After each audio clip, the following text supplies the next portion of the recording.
মুসা পয়গম্বর ডাক দিয়া কয় আরেকটু সামনে যাইয়া আমি লক্ষ্য করে দেখলাম এই জায়গার মধ্যে হাঁসগুলো একবারে দাঁড়ানো, কোনো পানি নাই, শুকনো হাঁসগুলো। আমি পয়গম্বর ডাক দিয়া কয় পয়গম্বর আল্লাহর জিগায় বানি আমার আল্লাহ তাআলা কোন দিন বৃষ্টি দিব?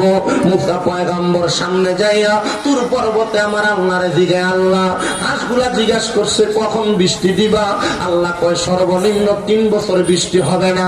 পয়গম্বর আয়েশা ডাক দিয়া কয় ও হাঁস জাতি, আল্লাহ বলছে 3 বছর বৃষ্টি হবে না, 3 সিজন বৃষ্টি হবে না। হাঁসগুলার জবান দিয়া আলহামদুলিল্লাহ বলছে, সাথে সাথে আল্লাহ বৃষ্টি দান করে দিছে।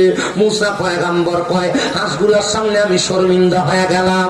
এবার মুসা পয়গম্বর কয় আমি সাথে সাথে আমার আল্লাহ তাআলার কাছে ফিরে গেলাম, বললাম গো আল্লাহ আপনার কাছে ফরিয়াদ গো আল্লাহ, আপনি না বলছেন দীর্ঘ 3 বছর 3 সিজন আপনি বৃষ্টি দিবেন না? হাঁসগুলার সামনে দেয়া বলতে দেরি সাথে সাথে বৃষ্টি পড়ছে। আল্লাহ কয় মুসা যখন বলছো আমি আল্লাহ তাআলা বৃষ্টি দিব না, তখন যে হাঁসগুলা কি বলছে? বলছে আলহামদুলিল্লাহ। মুসা রে আমি আল্লাহ তাআলা বান্দার আলহামদুলিল্লাহতে খুশি হইয়া ওই বান্দার ওই হাঁস জাতিগুলার বৃষ্টি দিয়া তাদের রূহ ঠান্ডা করেছি। আমি জানতে চাই ও আমার বাবারা, আপনারা যারা টাঙ্গাইলের পিচুরিয়া জান্নাতের বাগানে বসে গেলেন, আমার আল্লাহ চাইলে আপনারা আমার আলহামদুলিল্লাহ আল্লাহর শুকরিয়া আদায়ের মাধ্যমে আমাদের সকল ঘাটতি আল্লাহ তাআলা পূরণ করে দিতে পারে কি পারে না? তাহলে ওই আল্লাহ তাআলা শুকরিয়া আদায় করে বলেন সুবহানাল্লাহ ওয়ালহামদুলিল্লাহ লা ইলাহা ইল্লাল্লাহ সুবহানাল্লাহ ওয়ালহামদুলিল্লাহ লা ইলাহা ইল্লাল্লাহ লা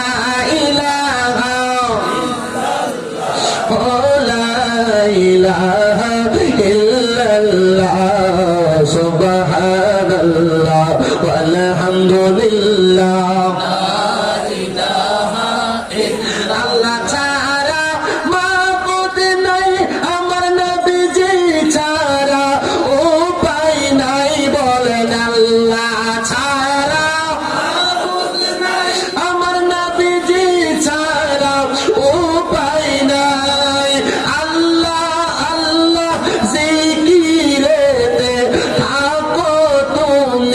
সর্বদাই সুবহানাল্লাহ ওয়ালহামদুলিল্লাহ লা ইলাহা ইল্লাল্লাহ। মুহাম্মাদের আওয়াজে কন্যা আল্লাহু আকবার। আল্লাহ তোমার শুকরিয়া আদায় করলে যেহেতু তুমি নিয়ামত বাড়ায়া দাও, তাই না আমি মুসা নবী আর দুনিয়ার কোন কর্ম করলাম না, আমি তোমার শুকরিয়া তোমার সাজদা করে করে আমার সময় কাটাইবো। মুসা পয়গম্বর কয় আমি যখন আল্লাহ তাআলার ইবাদত করি, ফেরাউন নামক ব্যক্তিটা আমারে বড় কষ্ট দেয়, আমারে বড় আঘাত দেয়। আমি আল্লাহ তাআলার কাছে কত কইলাম, আল্লাহ তুমি ফেরাউনকে ধ্বংস করো না। আমার আল্লাহ কয় মুসা রে, এ মুসা আমি আল্লাহ যে ফেরাউনকে ধ্বংস করব, আমি আল্লাহ তো 4টা কারণে ফেরাউনকে ধ্বংস করি না। কোন 4টা কারণে? আল্লাহ ডাক দিয়া কয় মুসা রে, এই ফেরাউনটা সারাদিন পর্যন্ত নিজের খোদা দাবি করে, কিন্তু যখন দুনিয়ার আলো বন্ধ হয়ে যায়, অন্ধকার হয়ে যায়, এই ফেরাউন পাহাড়ের গুহায় জঙ্গলের মধ্যে যাইয়া যাইয়া আমি আল্লাহ রে আল্লাহ বলে স্বীকার করে আর বলে আল্লাহ আমি ফেরাউন নিজের খোদা বলতে আমার কাছে বড় ভালো লাগে, আল্লাহ তুমি আমার ধ্বংস করো না, আমি জানি তুমি খোদা আমি বান্দা, আল্লাহ তুমি আমার ধ্বংস করো না। এ মুসা এই কারণে আমি ফেরাউনকে ধ্বংস করি না। ও আল্লাহ আর কোন কারণে ধ্বংস করো না? বলে 2 নম্বর কারণ, মুসা তোমারও দাড়ি আছে, ফেরাউনের দাড়ি আছে, তোমারও পাঞ্জাবি আছে, ফেরাউনেরও পাঞ্জাবি আছে, তোমারও পাগড়ি আছে, ফেরাউনের মাথায়ও পাগড়ি আছে। আল্লাহ ডাক দিয়া কই মুসা রে, এই পাগড়ি পাঞ্জাবি দাড়ির মোহাব্বতে আমি আল্লাহ তাআলা এই ফেরাউনকে ধ্বংস করি না। আব্বা জিরারে দাড়ি ক্লিনশেভ করো না, আব্বা জিরারে পাঞ্জাবি খুইলা টাইট ফিটিং জামা কাপড় পরিও না, আব্বা জিরারে টুপি পরো সত্য কথা, মাথায় পাগড়িটা লাগায়ও সুন্নত আদায় হবে। 1 ওয়াক্ত পরবা পাগড়ি ছাড়া 1 ওয়াক্ত সওয়াব, পাগড়ি পরে 1 ওয়াক্ত পরবা 27 ওয়াক্ত সওয়াব। তাহলে বলেন পাগড়ি আছে এটা কি? ওই যে এটা ওনার ঘরে কি? কোন জায়গার মুড়ি, কোন জায়গার বায়াত, এই জায়গা, কোন জায়গা, এই জায়গা। মোটামুটি করটিয়া বলেন, আহমেদাবাদ বলেন, পিচুরিয়া শরীফ বলেন, এ মুড়ি গলা একটা পাগড়ি আছে না, কি লেগে রাখেন এটা? মানে এটা পেট দিয়ে পড়লে এক ওয়াক্তের জায়গায় জোরে বলে না 27 ওয়াক্তের সওয়াব। তো আমি আপনাদের দোয়ায় 288 জন আল্লাহর ওলির জীবনী পড়ছি।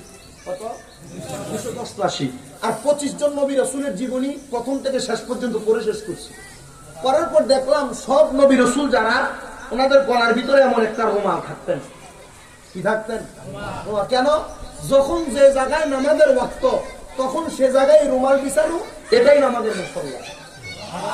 আর আমাদের উম্মতে মুহাম্মদী, তাদের তো স্থান নির্ধারণ ছিল, এই জায়গায় নামাজ পড়া লাগবে, এই জায়গায় ইবাদত করা লাগবে। কিন্তু মুস্তাফি রুমির ভিতরে আল্লামা রুমি লিখতেছেন, শুধু জুদাস রাহমাতাল লিল আলামিন মসজিদেও শুধু হামারা ইয়ে জমিন, জমিনের যে জায়গায় দাঁড়ায় নামাজ পড়বা, এটাই তোমার জন্য মসজিদ। নামাজ পড়তে থাকো না, মারহাবা বল না। তো পাঞ্জাবি লাগাইবেন নি, কথা বলেন, লাগাইবেন নি, দাড়ি রাখবেন নি, মাথায় পাগড়ি পরবেন নি, লাভ আছে নি এটাকে? কারণ আল্লাহ ফেরাউনকেও শাস্তি দেয় নাই এই দাড়ির সম্মানে, পাঞ্জাবি সম্মানে, পাগড়ির সম্মানে। মারহাবা বলেন না। আচ্ছা, আপনি দাড়িগুলা কাইটে ফেললেন মনে করেন, একবার ফুম শেপ করলেন, ক্লিন শেপ কইরা আপনি কবরে গেলেন। কবরে কয়টা প্রশ্ন? মান রব্বুকা, আপনি বললেন রব আল্লাহ। আপনি বললেন ওয়ামান দিনুকা, আপনি বললেন দিনী আল ইসলাম। আচ্ছা, আপনার সামনে রসুলকে ভাবে দাঁড় করান, রসুল থাকবেন, আপনাকে বলবে ওমান হাজার রসুল, এই ব্যক্তিকে চিনো? আচ্ছা, আপনি রসুলের পাককে দেখায় যাওয়ার পর আপনার মুখটা যদি নবীর সুন্নাত দাড়ি না থাকে, রসুল যদি আপনার দিকে ফিরা কয় যে আমি তোরে চিনি না,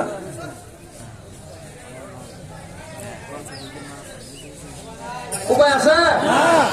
আরে রসুলকে কবরে নবী হিসেবে পাওয়ার জন্য তোমরা দাড়িটা রাখতে পারেন। এই যে আমার দাড়িগুলো দেখতেছেন আপনারা, আমার কিন্তু দাড়ি ছিল না। আমি গত বছরও 1 বছর পর্যন্ত আমি দাড়ির কারণে মানুষের গালাগাল শুনছি। আমার ওয়াজের নিচে, আমি ওয়াজ করি, কবর খুব ভয়ঙ্কর জায়গা, কিয়ামতের আলামত খুব কঠিন, বেঈমান খুব কষ্ট পায় মারা যায়, আমার ওয়াজের নিচে লেখা বন্ধ, ওয়াজের কি নিচে কিছু বন্ধ, বেদাতি, এটা সেটা লেখে। আমি চিন্তা করলাম কারণ কি, পরে একটা লেখছে এমন বন্ধের বন্ধ, ওয়াজ করে এতদিন পর্যন্ত কিন্তু কোনো দাড়ি নেই।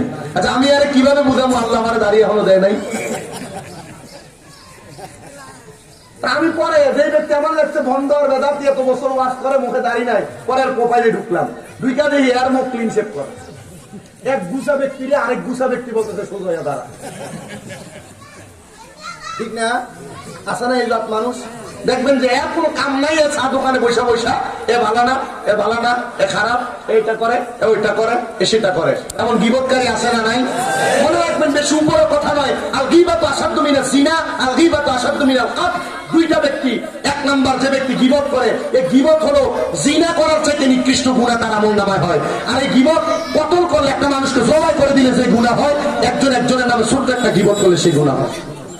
আপনার ভালো লাগছে না তার ব্যাপারে মন্তব্য করবেন না, আপনার ভালো লাগে না তার ব্যাপারে কোনো কথা বলবেন না, তার খারাপ দিক বর্জন করবেন, গীবত করেন না।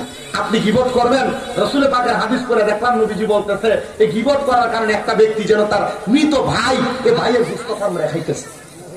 আপনি আপনার মৃত ভাইয়ের গোশত কামড়ে খাইতে পারবেন না। আবার অন্য হাদিস শরীফ করে দেখলাম, গীবত এবং সুদ, এই দুই ব্যক্তি, গীবতকারী এবং সুদ খানেওয়ালা, এই ব্যক্তিদের গুনাহ কেমন, যে তার মার সাথে 70 বার জিনা করলে, মেলামেশা করলে যে গুনাহ, এই গীবতকারী আর সুদ করে হারাম করগুলা সেম গুনাহ। আপনার কি একটু কলব কাঁপে না?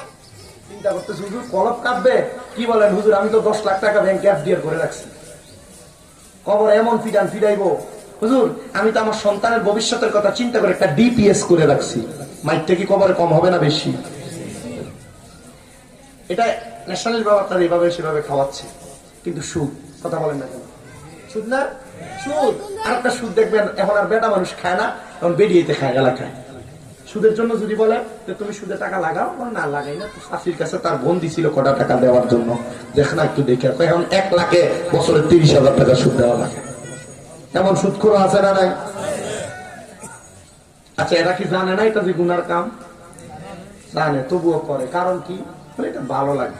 এই গুনার কামকে গুনাহ যায় না করে, চিন্তা করে দেখে। এরা কবরে মরার পর শাস্তি কম না বেশি? আসছে কয়, কম না বেশি? তাহলে নিজের পরিবর্তন করেন, আল্লাহ তাআলা আপনাকে নাজাত প্রদান করবে। তো শেষ বেলায় আর কথাগুলো বলি। মুসা পয়গম্বর আল্লাহ তাআলা জিজ্ঞাসা করে, আল্লাহ 3 নাম্বার আর কোন কারণে তুমি এই ফেরাউনদের শাস্তি দাও না? আমার আল্লাহ তাআলা ডাক দিয়া কয়, পয়গম্বর মুসা শুনে নাও, এই ফেরাউনের বাড়িতে এতিমদের খাবারের জন্য একটা ব্যবস্থা আছে। এ মুসা পয়গম্বর জানো, এই এতিমগুলো যখন খাবার খায় রে, এতিমগুলা খাবার খায়া আমি আল্লাহর কাছে দোয়া করে, আল্লাহ তুমি ফেরাউনদের আযাব দিও না, ফেরাউনদের শাস্তি দিও না। তুমি যদি ফেরাউনদের শাস্তি দাও, আযাব দাও, আল্লাহ আমরা এত খাবার খাইতে পারবো না, কে আমরা খাওয়াইবো?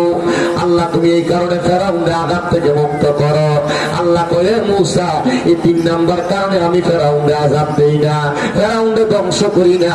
এবার 4 নাম্বার কোন কারণ বলেন না? আমার আল্লাহ কয়, মুসা ফেরাউনের মা এখনো জীবিত আছে, বড় অসুস্থ রে, হাঁটতে পারে না, চলতে পারে না।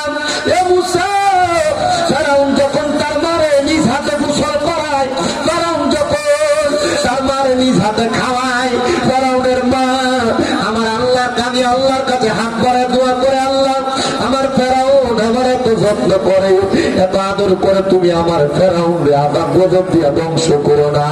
মুসা রে, এই 3 কারণে আমি তারা ধ্বংস করি না। ও আমার পিচুরিয়ার বাবারা, আপনারা যারা এই সুন্দর খানকা বদরুর রহমানিয়া হাফিজিয়া সুন্নি মাদ্রাসা দিনখানার মাহফিলে বসছেন, আমি জানি না আল্লাহকে সন্তুষ্ট করার জন্য আপনারা কি ইবাদত করেন, আমি জানি না আল্লাহর সন্তুষ্ট করার জন্য আপনারা কোরআন তেলাওয়াত করেন কিনা। আপুজিরা রে, নবীর উম্মতের দল, আল্লাহরে সন্তুষ্ট করার জন্য মা বাবার খেদমত করেন কিনা জানি না। আমার নবী ডাক দিয়ে কয়, উম্মত রে, দুনিয়ার জমিনের মধ্যে সবচাইতে নিকৃষ্ট সেই ব্যক্তিটা।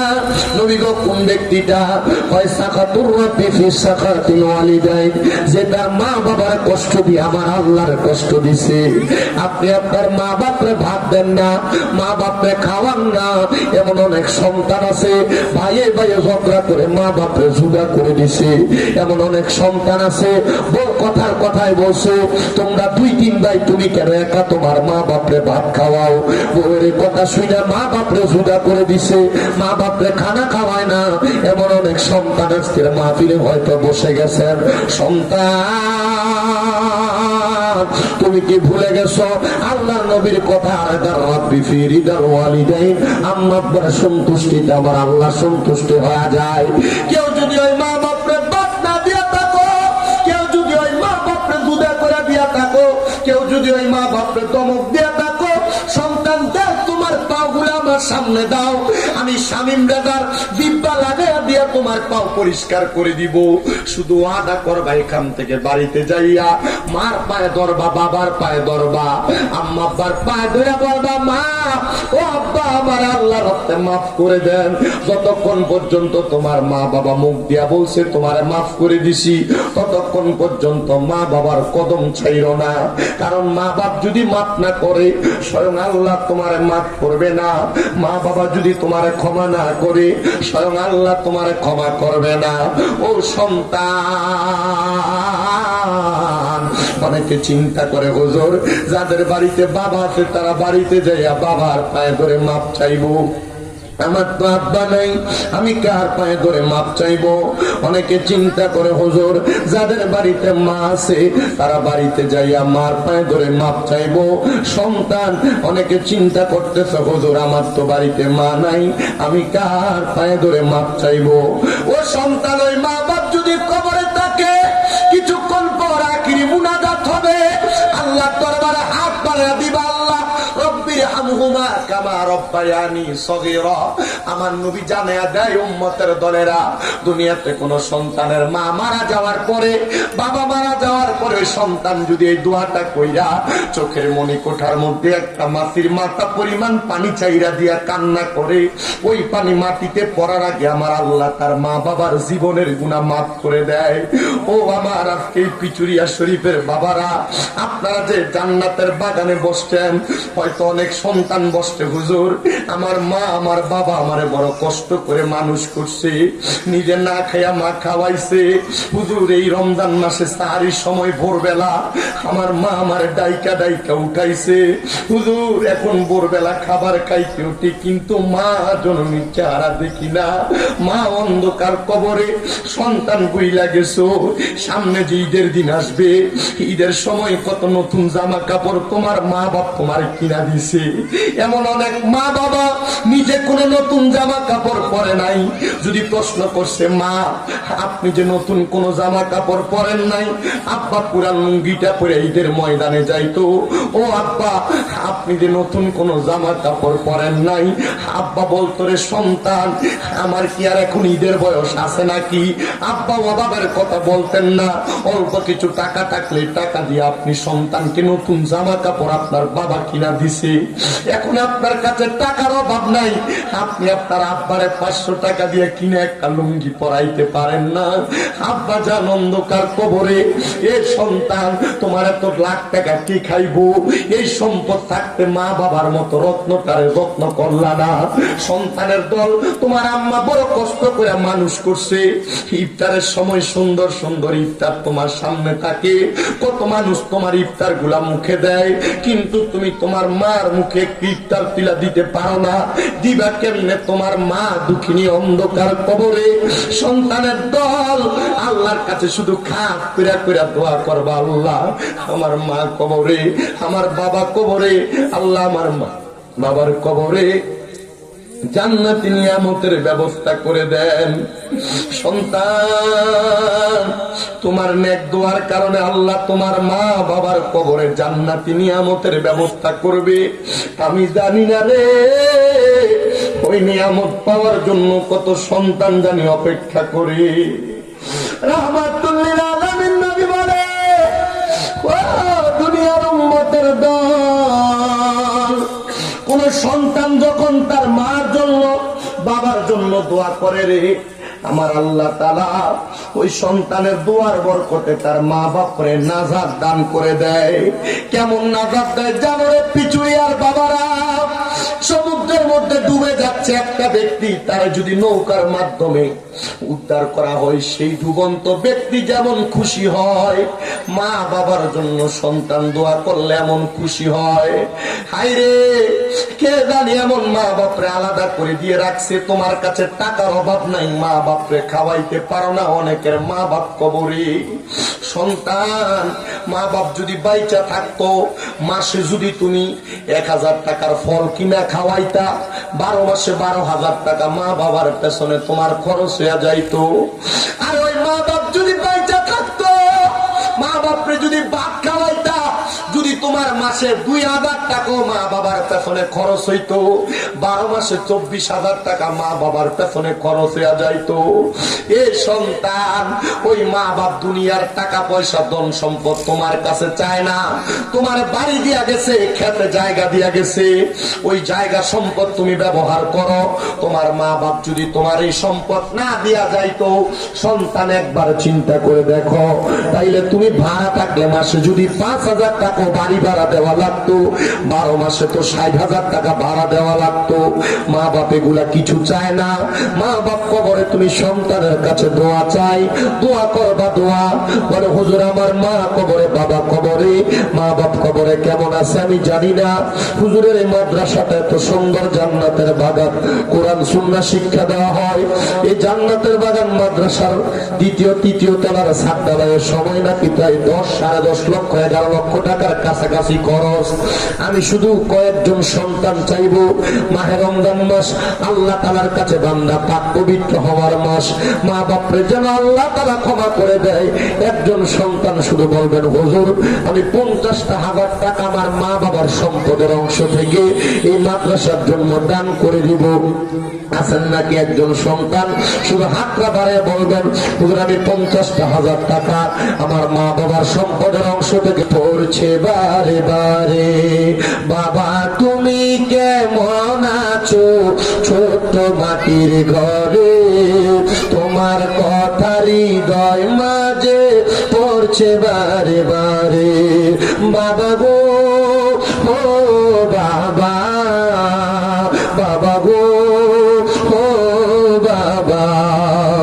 দরজাটা খুলতে কে যাই ধোকা, বাবা বুঝি বলছে এলে নাকি খোকা, বুকের ভিতরটা লড়ে চড়ে ওঠে, সবাই আছে শুধু বাবা নেই, শুধু বাবা নেই। আছেন নাকি একজন সন্তান, হুজুর আমার বাবা থাকলে বাবারে হাত খরচ যদি দৈনিক 100 করে দিতাম মাসে